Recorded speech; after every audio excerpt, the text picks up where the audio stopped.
ele otu ọ nọrọ na nwekwerechi ọnwa nọ nwa nwa mba nọ awọchashala unu anụkwaye ụmụnne m obi agbawala na nwanne anyị nwanyị ọnọ m esugbuole ihe ka nte arịkwutele n'ọnụ ka enye m ọnụ onye m ọnụ m otu ihere kele dị too much chai unu anụkwaye mgbe ụfọdụ akọwa nnọọ ihe kele m na-atụ onwe m mbọsụ biko anụ m n'arụga m nrọ ka amụmanya ihe mmadụ gabigaga nrọ kelele mgbe m ga-esi n'ime ya apụta na m gbakwa nwume egekwe ya wụrụ ihe mege reality m gecha ya wụrụ reality achọrọ m igbu oge ọnụ anọ m otu nwanne anyị nwaanyị akpọ m na fon si nwa mba nọ mza ya sị m otu ugbo m lege na ya buga ngwongwe na ya buga akpa ya na ngaligbo ya ebugekwa na akpa ya na di eji ikpere adụghị ka imụlọ niile ha na ote n'ugbo m na-ekwuge nwa mba nọ funny enough na ọtụrụ di ya ka eji mara onye mgbo bịa sonwezie m na ọwụ shite na ọ di ya mere m ejiri mara m na m lekwe ya fan m na o ji ikpere agaghị gị ka imụlọ niile ha adụghị gị na o ji ikpere erigimare erikpe hụ gị ka imụlọ niile ha na m hụ na anụ nwaanyị chi ụmụ anọ ịpụta bụ ibu na ibu na ọ dị too much mana ya ga-ebucha na kemgbe ọkọtụ chikwere hụ ya buwere ibu ya na di ya ji ikpere adụghị ya gala na bedroom ọdụrụ ya bịa ebe ya gaa na room ụmụ ya ọdụrụ ya bịa ebe na m lekwe na akpa ya gụcha na nga obe gakwa ayi ya emetọ m nsọ nwaanyị be m nne m ọmọ gịnị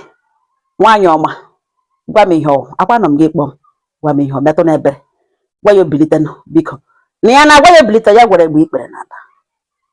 na ọwụ ya gwara egbe ikpere n'ala na ya agwala ya severally na o bilie na o nyere ndụ ya nsogbu na ọbọdọrọ onwe nwaanyị mba nọ mza ya si n'obi agbawala ya nwaanyị hube n'akwa anụzi m gaa na steji n'ugbu a ka anụzi di ya ewelite olu si nwaanyị mba nọ nyere m aka nwaanyị mba nọ biko gbatara m ose enyemaka nside eme imere gị na ọ gịnị nwe ihe ka gwa m ihe ọwụ mgbe m bịara hụ na the tension dị over ngwa the woman sa agwakwala m nọ n'ihi nwaanyị ọzọ ka iji ebu gị ibu don't tell me that agwakwala m oke ntụ ime anọ elebi nega gwa m ebe ị gacha gwa m ihe ọ gịnị mere iwere ama m ya kpata olepụrụla ejibụtụ bukpute ihe niile dị ọkụ ga-ajụ oyi gwa m ihe mere nọ ịchọ ụmụ anụ ịmụzele iwu mmadụ aga ajụ na ịbịara n'ụwa bịa dele iwuru ịbatara n'ụwa ịbịa ọ gịnị nwe ihe ọgwụ mere nụ gwa m mana agwakwala m na ọ n'ihi nwaanyị ka akpa m ji apụghị eji ọgọdọ m ị ga-ebu ibu m chere ka tension kọndishọn n'ugbo na ụtọ ejila ike ebu ote wetu obi ọgịnị gwa m ihe ọwụ gwa ya ka o bilite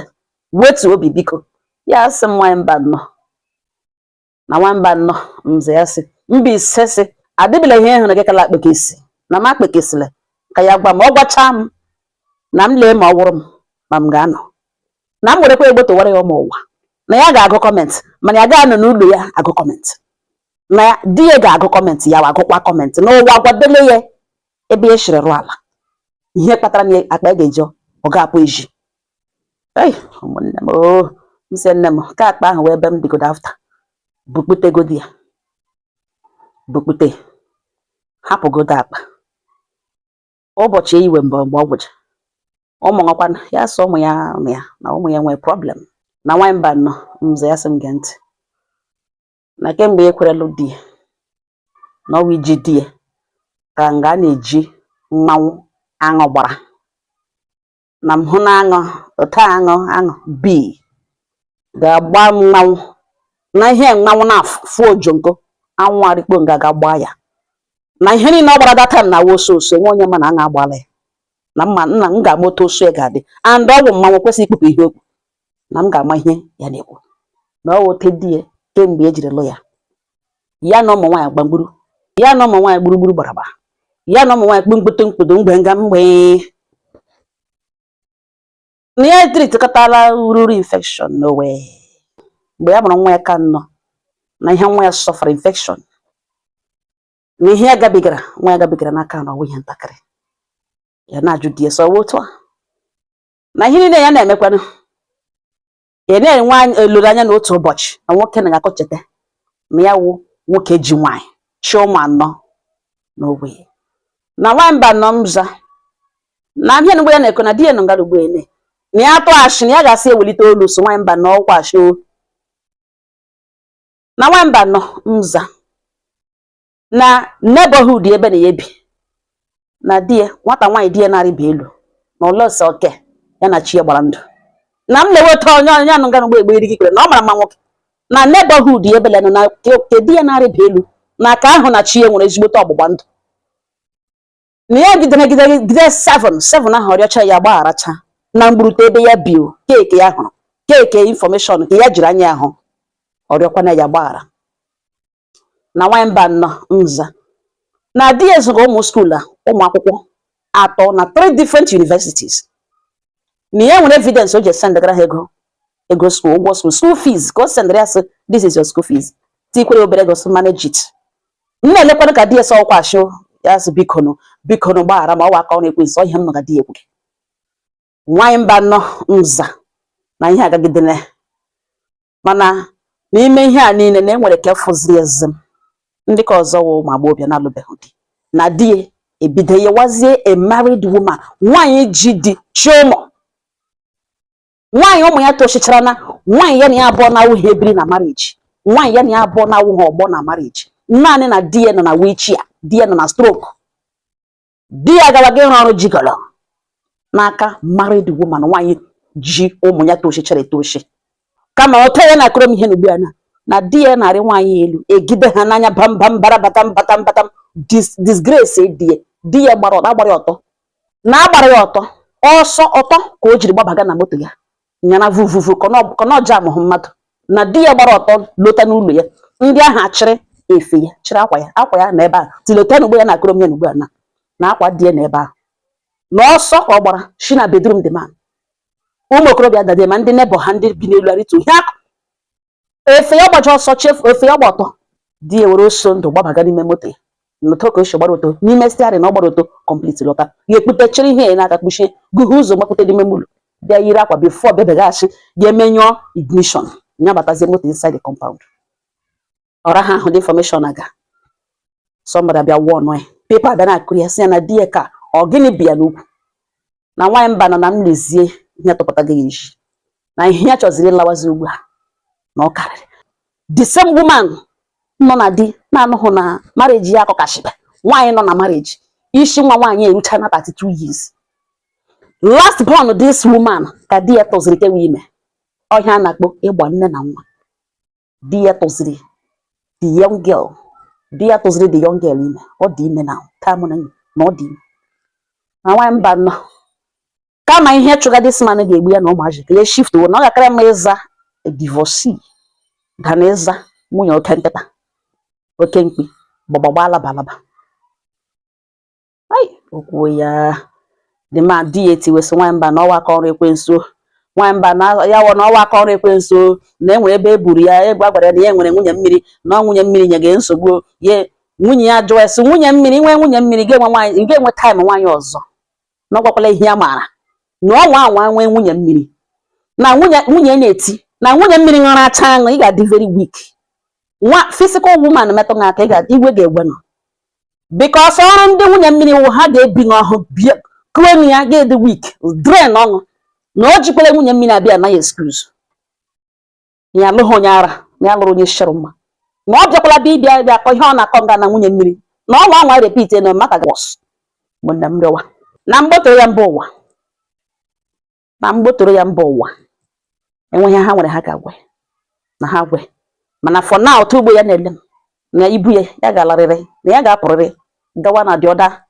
house nna ya nyere ya rent ya anagakwanụ rent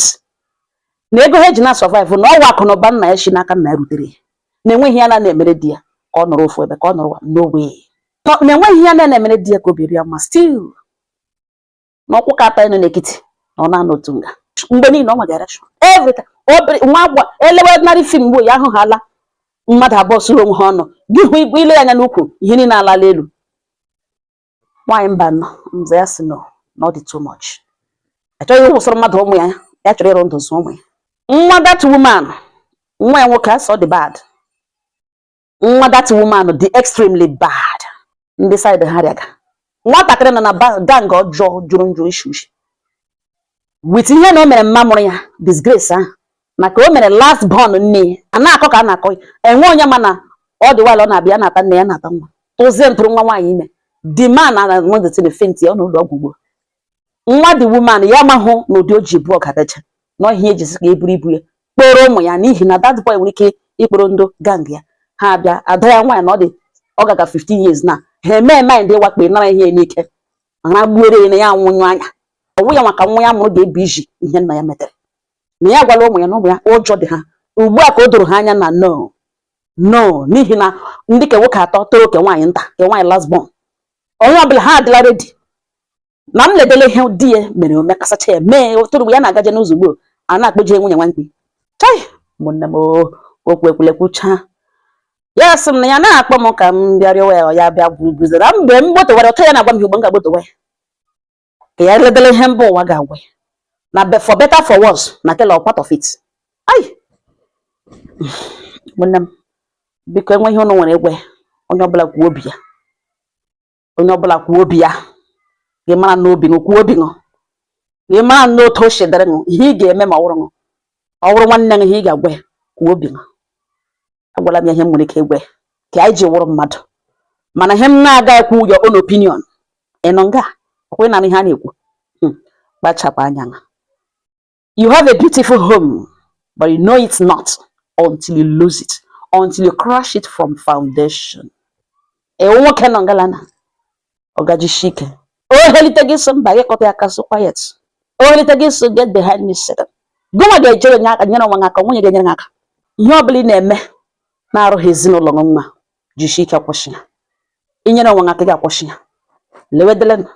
a beautiful woman, such beautiful family. Nwaanyị asịrị na di ya enyeghị ihe ego lete gị ọ sị akụ na ọba ego ha rige na ọ ego nna ya kpara ego shitere na ihe shi na wedding family na di ya na ọ mara mma nwoke na enweghị ya na-emere di ya mụọ di ya 3 boys and 1 girl ụmụ di ya the founder of their father. Imagine that. Ọ gịnị ka a na-arịa ọ na-akọ nwunye ihe ọ wụghị smoker ọ wụghị onye ozu oshi ọgbaghama ọ gịnị butere problem self control onwe ya.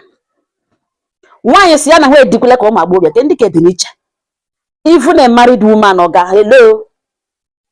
a married woman nwaanyị nọ na di not just a married woman nne na nwa ugbo ọ tọla that girl ime ka ihe ga-awa ọnọdụ that girl ka enye m ọnụ ịmara n'otu ịmara n'obi m biko na ụmụnne m gbukwe na isi ewu ọ shịkwa na mpi ewu onwe ike batụ n'ite ụmụaka dịkwa involved mee na ebere arịrịọ ka m na-arịọ